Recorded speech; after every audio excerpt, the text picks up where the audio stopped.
दोस्तों अगर मैं आपसे पूछूं कि हमारे सोलर सिस्टम का सबसे प्यारा प्लेनेट कौन सा है, तो आप में से ज्यादातर लोग बोलेंगे सैटर्न। लेकिन आखिर सैटर्न ही क्यों?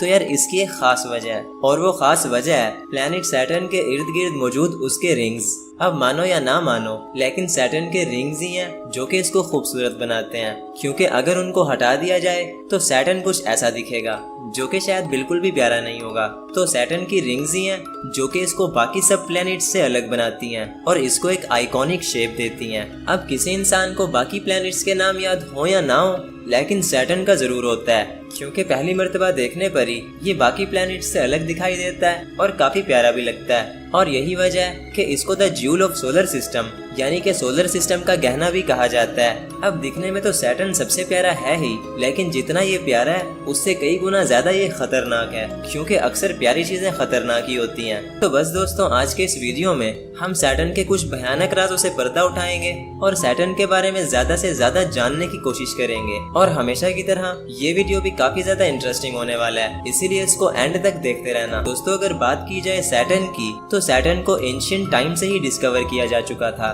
क्योंकि सैटर्न उन 5 प्लैनेट्स में से है जो कि बिना किसी टेलीस्कोप के दिखाई देते हैं। जी हाँ दोस्तों, आपने बिल्कुल सही सुना, क्योंकि मरकरी, वेनस, मार्स, जुपिटर और सैटर्न ये 5 ऐसे प्लैनेट्स हैं जिनको हम अपनी आम आंख से बगैर किसी टेलीस्कोप के आसमान में देख सकते हैं। ये प्लैनेट्स हमें एक बड़े से स्टार की तरह नजर आते हैं, और यही वजह थी कि एंशिएंट टाइम के लोगों को लगता था कि हमारे सोलर सिस्टम में सिर्फ 5 प्लैनेट्स हैं, क्योंकि उस टाइम पर ना तो कोई टेलीस्कोप थी और ना ही कोई दूरबीन थी जिससे वो बाकी के प्लैनेट्स को देख पाते। उनको ये 5 प्लैनेट्स एक बड़े से स्टार की तरह नजर आते थे, तो उनको यही लगता था कि सोलर सिस्टम में सिर्फ 5 प्लैनेट्स हैं। इनफैक्ट सैटर्न को भी एंशिएंट लोगों ने पहले से ही देख तो रखा था, लेकिन उन्हें एक बात कभी पता नहीं चली, और वो ये कि सैटर्न के गिर्द कोई रिंग्स भी हो सकती हैं। जी हाँ दोस्तों, सैटर्न की रिंग्स पहली बार 1610 में डिस्कवर हुई थी, और उनको डिस्कवर करने वाला और कोई नहीं बल्कि टेलीस्कोप का इन्वेंटर यानी गैलीलियो गैलीली था। गैलीलियो ने पहली बार टेलीस्कोप से सैटर्न को देखा,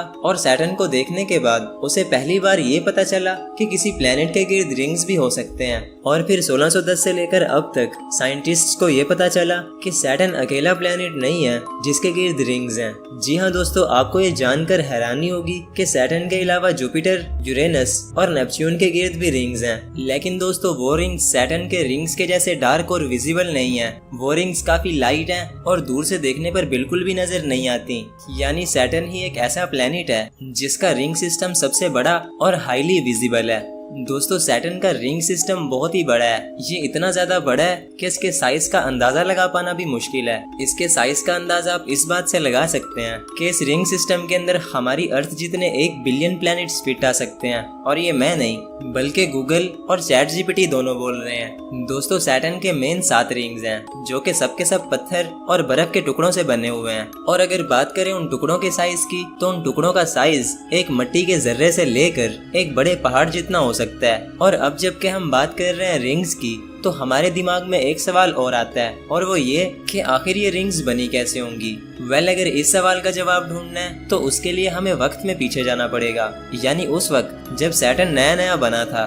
दोस्तों साइंटिस्ट का ये मानना है कि आज से 4.5 बिलियन साल पहले, यानी जब सैटर्न नया नया बना था, तो उसके पास कोई भी रिंग्स नहीं थी। हाँ, लेकिन बहुत सारे चांद जरूर थे जो कि सैटर्न के गिर्द घूम रहे थे। लेकिन फिर एक दिन कुछ अजीब हुआ होगा। दोस्तों साइंटिस्ट का ये मानना है कि सैटर्न के एक चांद से एक बड़ा सा बर्फ का गोला टकरा गया होगा, जिससे वो चांद अपनी जगह से हिलकर सैटर्न के करीब आ गया होगा। लेकिन जैसे ही वो चांद सैटर्न के करीब आया होगा, तो वो सैटर्न की हाई ग्रेविटी की वजह से टूट गया होगा और छोटे छोटे टुकड़ों में बट गया होगा। फिर वो टुकड़े सैटर्न के गिर्द घूमने लग गए होंगे, और फिर इस तरह जन्म हुआ होगा सैटर्न के गिर्द रिंग्स का, जो कि आज के टाइम पर सैटर्न को सबसे बड़े रिंग्स वाला प्लेनेट बनाता है। और दोस्तों अगर आपने नोटिस किया हो, तो जब से ये वीडियो स्टार्ट हुआ तब से लेकर अब तक मैं सिर्फ सैटर्न के रिंग्स के बारे में ही डिस्कस कर रहा था। तो चलो अब रिंग्स को रखते हैं साइड पर और बात करते हैं सैटर्न की।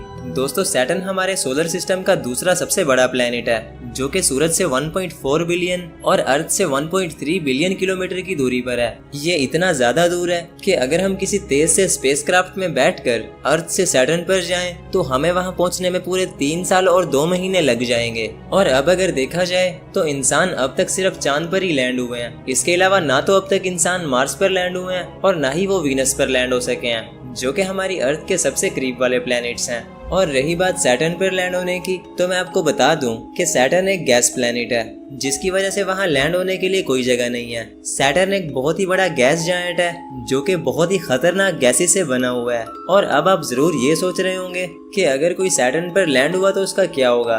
तो यार इसका एक सिंपल सा जवाब है, और वो ये कि अगर कोई स्पेसक्राफ्ट या फिर कोई इंसान सैटर्न पर लैंड होता है तो सैटर्न पर कोई प्रॉपर सरफेस ना होने की वजह से वो सैटर्न के अंदर गिरता चला जाएगा, हत्ता कि वो गिरते गिरते सैटर्न के कोर तक पहुंच जाएगा। लेकिन मजे की बात यह है कि वो कभी कोर तक पहुंच ही नहीं पाएगा। अब आप बोलोगे कि यार तू कैसी बातें कर रहा है, कभी तू बोलता है कि कोर तक पहुंच जाएगा और कभी बोलता है कि कोर तक नहीं पहुंचेगा। तो यार कंफ्यूज होने की कोई जरूरत नहीं है, मैं आपको समझा देता हूँ। दोस्तों सैटर्न पर बहुत ही हाई प्रेशर है, यानी कि अगर कोई स्पेसक्राफ्ट सैटर्न पर लैंड हुआ तो वो वहाँ के प्रेशर से ही फट जाएगा। यानी आप कोर तक तो तब पहुँचोगे जब आप वहाँ के हाई प्रेशर से बचोगे।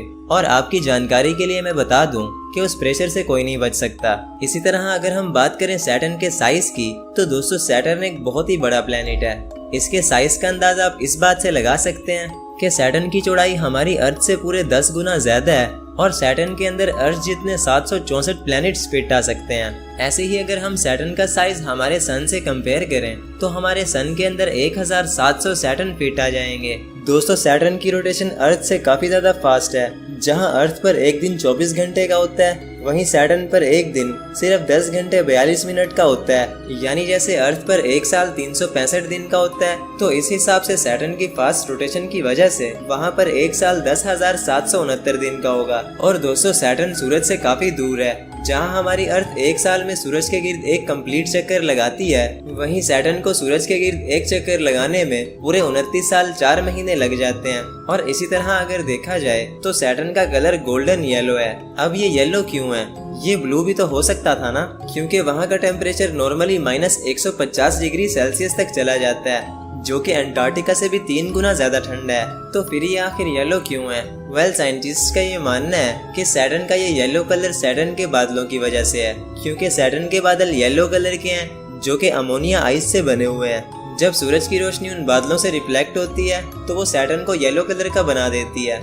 अब सैटर्न के बारे में सब कुछ जानने के बाद हमें ये पता चलता है कि सैटर्न पर कभी लाइफ पॉसिबल हो ही नहीं सकती।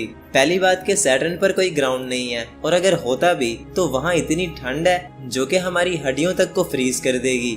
इसके अलावा ना तो वहाँ रहने के लिए प्रॉपर सनलाइट है और ना ही अर्थ के जैसे पानी और ऑक्सीजन वगैरह। तो सैटर्न पर लाइफ के सुराग ढूंढना तो दूर, बल्कि उसके बारे में सोचना भी बहुत बड़ी बेवकूफ़ी होगी। वेल सैटर्न हमें जीने की उम्मीद तो नहीं देता, लेकिन उसके कुछ चांस जरूर देते हैं। जी हाँ दोस्तों, सैटर्न के पास इस टाइम 145 मून्स हैं, जो कि उसको सबसे ज्यादा मून्स रखने वाला प्लेनेट बनाते हैं। इतने ज्यादा मून्स ना तो जुपिटर के पास हैं और ना ही किसी और प्लेनेट के पास।